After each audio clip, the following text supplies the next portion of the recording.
Hello, my name is Francisco Preciado, and today I will be analyzing the rhetoric used by the Congressional Budget Office on the report for federal subsidies for people under 65. This report are projections from 2017 until 2027. When people think of government, they think of political parties. They think of political head figures. For example, Donald Trump, Hillary Clinton for the 2016 election. Yet the CBO is neither. The CBO, which is the Congressional Budget Office, but I will be referring to as the CBO for time's sakes, is a nonpartisan government agency, meaning that regardless of political ideology, all the numbers and projections of this report are 1. Nonpartisan, and 2. Objective. This report also does not make any recommendations. The reason for it to be nonpartisan is so that it doesn't take a side of any party and it just gives the facts. From the moment the reader examines the cover page, they can tell that the CBO put effort onto their page layout. Not only is the name of the agency beautifully shown right on top of the page, but the design of the cover page is also very eye-catching. Secondly, beneath the report title, the reader gets hooked by the graph provided by the CBO showing the cost of healthcare for the 2017 fiscal year. It's simple and it's eye-catching. The rest of the report follows suit, tactfully using the amount of white spaces on the page, not cramming blocks of text onto the report, and using soft font throughout the report. I wanted to examine how current reports are versus old reports, just for comparison's sakes. And if you're to look back at reports from 20 years ago, we can see that the CBO had a completely different page layout. Although the Congressional Budget Office does not sound fun, the layout from nearly 20 years ago will agitate any reader with a passion for nonpartisan analysis. If we examine the cover page as well, we see the differences right away. Not only is the design boring, but the font is very aggressive. Let's talk about the text used for the 2017 CBO report. The language for the 2017 report by the CBO is not difficult to read whatsoever, but some terms could be seen as technical jargon to those who do not understand terms such as subsidies and projections. I believe that any college student should be able to read this report, being that it is fairly simple to understand. The paragraphs of the report are also very pleasing to the eye. It offers a fairly simple way for the reader to go through the report without losing their placement on the page. The problem I do have with the report is the way the paragraphs are set up. It is not done in a traditional manner where it goes left to right. It actually has 2 columns, making it a little bit difficult for new readers to pick up this report. This is done in traditional CBO fashion, where they have the 2 columns. So if the reader does not have any experience, it would be a little bit difficult for them to follow. The tone of the report is actually very analytical.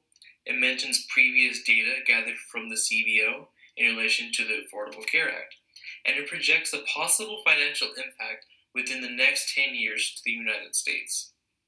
This report, as previously mentioned, does not offer any solutions and does not try to convey a certain message throughout the report. It attempts to stay as objective as possible. Now I want to speak about the credibility of the CBO. Under the Congressional Budget Act of 1974, the CBO was actually put into place by the government.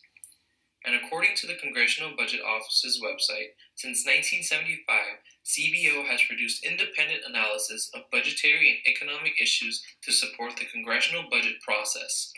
Each year, the agency's economists and budget analysts produce dozens of reports and hundreds of cost estimates for proposed legislation. CBO is strictly nonpartisan, conducts objective, impartial analysis, and hires employees solely on the basis of professional competence without regard to political affiliation. CBO does not make any policy recommendation, and each report and cost estimate summarizes the methodology underlying the analysis. I personally have used CBO reports for multiple papers during my time here as a political science student at CSUN.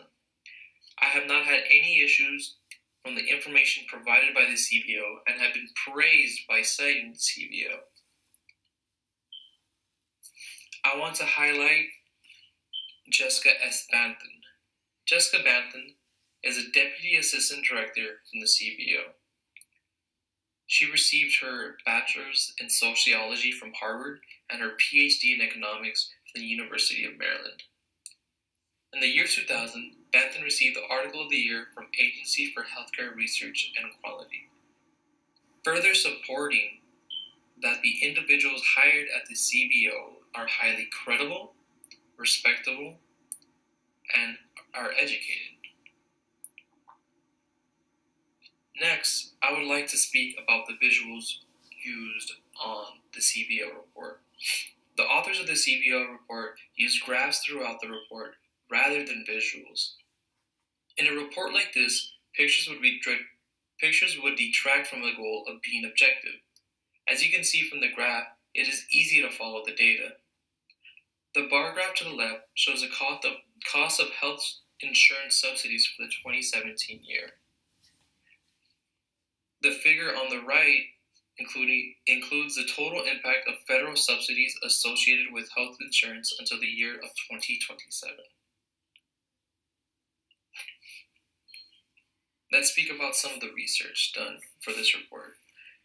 The research done for this report comes directly from multiple sources, and the CBO checks each one of these sources for credibility.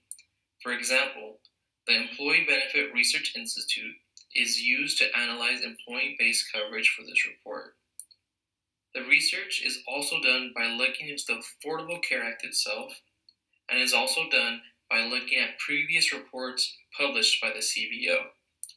Research is methodically used to explain how certain changes in estimates will be affected for the 2017 to 2026 period.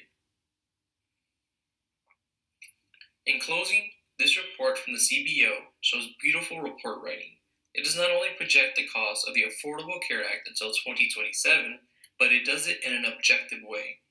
The layout makes it comfortable for the reader to go through the report, but it uses language that is not too complicated. The graphs and charts also add a nice touch to how the projections for the next 10 years will be. This report uses authors who are highly educated and are nonpartisan, as well as using their previous research along with research from other reputable sources. I'd like to thank you all for joining me today, and you have a great day.